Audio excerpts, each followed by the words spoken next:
길이 끝나는 곳에 무엇이 있을까요? 담벼락이 있을까요? 또 다른 길이 놓여지는 겁니다.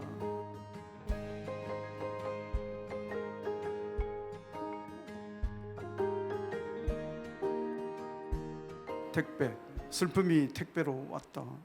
누가 보냈는지 모른다. 보낸 사람 이름도 주소도 적혀 있지 않다. 서둘러 슬픔의 박스와 포장지를 벗긴다. 벗겨도 슬픔은 나오지 않는다. 누가 보낸 슬픔의 제품이길래, 얼마나 아름다운 슬픔이길래 사랑을 잃고 두 눈이 멀어 겨우 밥이나 먹고 사는 나에게 배송돼 왔나.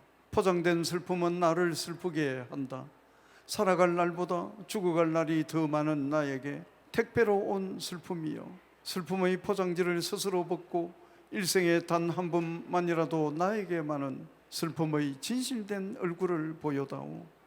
마지막 한 방울 눈물이 남을 때까지 얼어붙은 슬픔을 택배로 보내고, 누가 저 눈길 위에서 울고 있는지 그를 찾아 눈길을 걸어가야 한다. 일주일에 적어도 우리가 아무리 안 받더라도 한두 번 정도는 택배를 받습니다. 자, 우리가 택배를 받을 때 우리의 마음은 어떻습니까? 굉장히 마음이 기쁩니다. 그런데 우리가 받는 택배는 항상 감사와 기쁨과 이런 택배만 우리가 받을까요?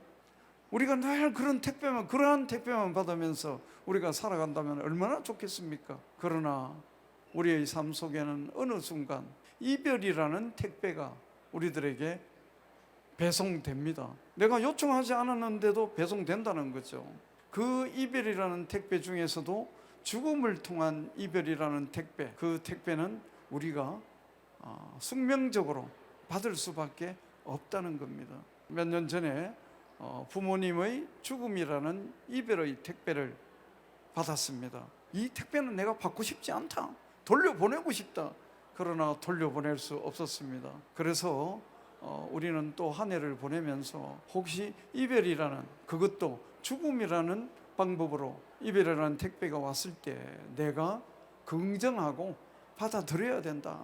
그래야만이 내 삶 속에 평화가 있고 희망이 있다라는 그런 생각이 들어서 오늘 이 시를 먼저 한번 여러분들에게 소개해 드렸습니다. 막다른 골목에서 울다가 돌아 나온 사람은 모르지 그곳이 막다른 골목이 아니었음을. 막다른 골목에서 주저앉아 울다가 결국 막다른 골목이 된 사람들도 모르지 당신이야말로 막다른 골목이 아니었음을.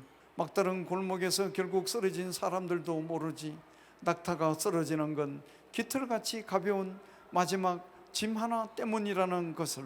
막다른 골목의 민들레는 알지 사막이 쓰러지는 것도 결국은 한 마리 쓰러진 낙타 때문이라는 것을. 자, 우리 인생에 진정 막다른 골목이 있을까요? 막다른 골목이라고 내가 생각하기 때문에 막다른 골목입니다. 모든 골목은 다른 골목으로 다 이어지는 거예요. 길이 끝나는 곳에 무엇이 있을까요? 담벼락이 있을까요? 또 다른 길이 놓여지는 겁니다. 그래서 우리는 내 인생이 막다른 골목에 처했다라고 생각될 때 그것이 막다른 골목이 아니라는 것을 우리는 생각할 필요가 있다는 겁니다. 수선화에게 울지 마라 외로우니까 사람이다. 살아간다는 것은 외로움을 견디는 일이다. 공연이 오지 않는 전화를 기다리지 마라. 눈이 오면 눈길을 걸어가고 비가 오면 빗길을 걸어가라. 갈대숲에서 가슴 검은 도요새도 너를 보고 있다. 가끔은 하느님도 외로워서 눈물을 흘리신다. 새들이 나뭇가지에 앉아있는 것도 외로움 때문이고 내가 물가에 앉아있는 것도 외로움 때문이다. 산 그림자도 외로워서 하루에 한 번씩 마을로 내려온다. 종소리도 외로워서 울려 퍼진다. 이 시는 수선화를 노래한 시는 아닙니다. 수선화를 빌려와서 은유화해서 인간의 외로움을 노래한 시다, 이렇게 말씀드릴 수 있겠습니다. 외로움은 이미 우리 삶의 질병입니다. 외로움은 개인적인 어떤 문제가 아니라 이미 사회적인 문제라는 거죠. 외로움의 속성은요, 내가 사랑을 해도 외롭고 사랑을 하지 않아도 외롭고 내가 사랑을 받아도 외롭고 사랑을 받지 못해도 외롭습니다. 외로움은 인간의 본질입니다. 고독이라는 말과 외로움이라는 말은 좀 우리가 그 개념이 다르다. 외로움은요, 사회적이고 상대적입니다. 그런 개념이에요. 근데 고독은 존재적이고 절대적이라는 겁니다. 절대자와 나와의 관계 속에서 느껴지는 어떤 마음의 부분은 고독이라는 말로 표현합니다. 상대적인 개념 속에서 느껴지는 당신과 나와의 어떤 마음의 어떤 상태는 외로움으로 표현할 수가 있습니다. 법정스님께서는 사람은 때때로 홀로 있을 줄 알아야 한다, 이런 말씀을 남기셨어요. 이 말을 제가 달리 바꾸어 봅니다. 사람은 때때로 혼자 있을 줄 알아야 한다, 이렇게 바꾸었을 때 혼자와 홀로의 의미가 어떻게 차이가 나는지 아마 알아차릴 수 있을 겁니다. 그래서 혼자도 상대적이고 사회적인 겁니다. 홀로는 존재적이고 절대적 어떤 개념을 갖고 있는 겁니다. 그래서 여기에서 외로움, 저는 고독과 외로움의 두 개념 중에서, 두 존재 중에서 저는 외로움의 문제가 우리 삶에 보다도 중요한 문제가 아닐까라고 저는 생각합니다. 이 세상의 모든 삼라만상의 모든 존재는 다 외로움의 존재다.